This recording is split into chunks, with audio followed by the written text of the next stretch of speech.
ये जब से समझ आई है, चाहे जितनी भी परेशानी की हालत हो, चाहे खुशहाली के हालात हों, मैंने जब भी दुआ मांगी है ये दुआ अव्वल मांगी है। और इस दुआ के बाद मैंने जो भी दुआ मांगी है अल्हम्दुलिल्लाह मेरी तमाम दुआएं कबूल हुई हैं। इस दुआ की बरकत से अल्लाह पाक आपकी तमाम मुश्किलें आसानी में बदल देंगे और इंशाअल्लाह ताला आप सबकी ज़िंदगी में बहुत खुशहाली आएगी।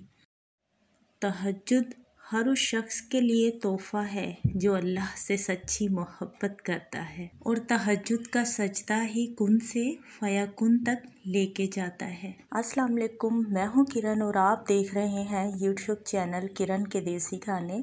अल्लाह पाक बरकत दे आपकी ज़िंदगियों में, आपकी सेहत में, आमीन सुम्मा आमीन। जो भी मेरे बहन भाई बीमार हैं अल्लाह पाक अपने रहमत फ़ज़ल और करम से उन्हें शिफ़ा नसीब फरमाए, आमीन सुम्मा आमीन। और जो मेरे बहन भाई परेशान हैं अल्लाह पाक अपनी रहमत फ़ज़ल और करम से उनके ऊपर अपनी ख़ास रहमतें नाज़िल फरमाए, उनकी परेशानियां खुशहाली में बदल जाएं, आमीन सुम्मा आमीन। तहज्जुद की क्या शान है दोस्तों, हम सबके लिए इनाम है दोस्तों। तहज्जुद की शान में हम क्या बयान कर सकते हैं।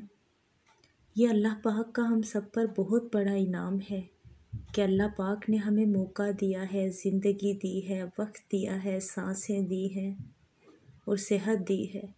और अगर हम तहज्जुद का एक सजदा कर लें तो हम अपने रब को पा लें। क्या शान बयान करें दोस्तों तहज्जुद की।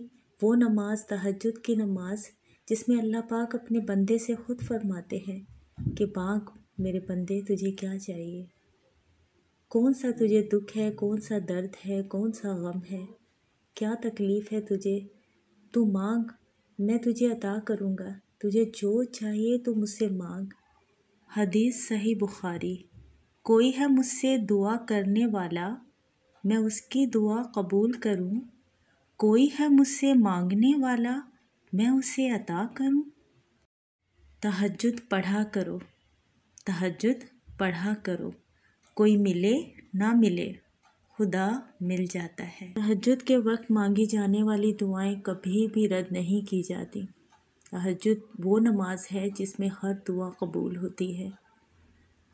रात के हिस्से में अगर आपकी आँख खुले तो समझ लीजिए कि आपके लिए दरवाज़ा खुल गया है, बस आपके कदम बढ़ाने की देर है। तो जब इंसान उस वक्त उठकर वज़ू करता है और जायनमाज़ बिछाकर अल्लाह की बारगाह में हाजिर होता है, उस वक्त हमारी आँखों से निकलने वाले आंसू, चाहे वो निदामत के आंसू हों, चाहे वो हाजत के आंसू हों, लेकिन अल्लाह को मना ही लेते हैं। उस वक्त की इबादत मुत्तकी परहेज़गार बंदों की इबादत है।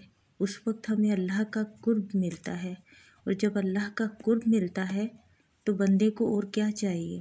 मेरी पिछली तहज्जुद की वीडियो पर एक सिस्टर ने मुझसे सवाल किया था, मैं उनका नाम नहीं ले सकती लेकिन उनके क्वेश्चन का आंसर देना चाहती हूँ। तो अगर आपसे कुछ पूछे तो आपको बताना ज़रूर चाहिए। तो मुझे इसलिए, मेरा खुद का चैनल है तो मैं इस पर नहीं चाह रही थी कि तहज्जुद के बारे में मैं वीडियो अपलोड करूं। इंशाल्लाह मैं जल्दी ही न्यू चैनल स्टार्ट करूंगी तो उस पर मैं अपनी तहज्जुद की स्टोरीज़ जो है वो आप सबके साथ शेयर करूंगी। तो सिस्टर ने मुझसे पूछा था कि कौन सी ऐसी हम दुआ करें ताकि हमारी दुआएं कबूल हों। जब से मुझे ये पता चला है और मैंने जब से दीन की समझ ली है और मुझे ये अक्ल दी है अल्लाह पाक ने, और जब से मुझे अल्लाह पाक ने सीधा रास्ता दिखाया है, मैं अल्लाह का शुक्र अदा करती हूँ। जब भी हम दुआ मांगें, अब आप तहज्जुद की नमाज में दुआ मांगें या जो नमाज़ें अल्लाह पाक ने हम पर 5 नमाज़ें फ़र्ज़ की हैं उनमें आप दुआ मांगें, सबसे पहले अल्लाह पाक की तारीफ़ करें, उसके बाद दरूद पाक पढ़ें, उसके बाद पहली दुआ आप अपने वालिदैन के हक़ में मांगें। आप पढ़ें रब्बिरहमहुमा कमा रब्बयानी सगीरा। अल्लाह पाक मेरे वालिदैन पर रहम फरमा जैसे उन्होंने बचपन में मुझ पर रहम किया। अल्लाह पाक एक माँ से 70 गुना ज़्यादा प्यार करते हैं। जब आप ये दुआ मांगेंगे अपने वालिदैन के हक़ में और कसरत से मांगेंगे और हर नमाज में मांगेंगे या हर इबादत में याद रखेंगे, हर दुआओं में याद रखेंगे इस दुआ को अव्वल, तो अल्लाह पाक बहुत खुश होते हैं। जब अल्लाह पाक खुश होते हैं तो आपको वहाँ से अता करते हैं जहाँ आपने कभी सोचा भी नहीं होगा, आपको वहाँ से अता किया जाएगा। तो आप इस दुआ की कसरत करें। आप जो भी दुआएं मांगेंगे, जो आपके दिल में भी हाजतें होंगी, वो भी आपकी पूरी होंगी। और जिनके वालिदैन दुनिया से जा चुके हैं, अल्लाह पाक उन्हें जन्नतुल फिरदौस में आला मकाम अता फरमाए। वो भी अपने वालिदैन के लिए यही दुआ मांगे। ज़िंदगी का अमल यही है दोस्तों, जिससे अल्हम्दुलिल्लाह अल्लाह पाक का मैं जितना शुक्र अदा करूं, मेरी हर दुआएं कबूल होती हैं। अल्लाह पाक आप सब की तमाम हाजतें पूरी फरमाए और तमाम दुआएं कबूल फरमाए अपनी बारगाह इलाही में। मेरी वीडियो अगर आप सबको अच्छी लगी है तो प्लीज़ वीडियो को ज़्यादा से ज़्यादा शेयर कीजिएगा और मेरे चैनल पर अगर न्यू है तो सब्सक्राइब कर दीजिएगा। Thank you so much for watching. अल्लाह हाफिज़।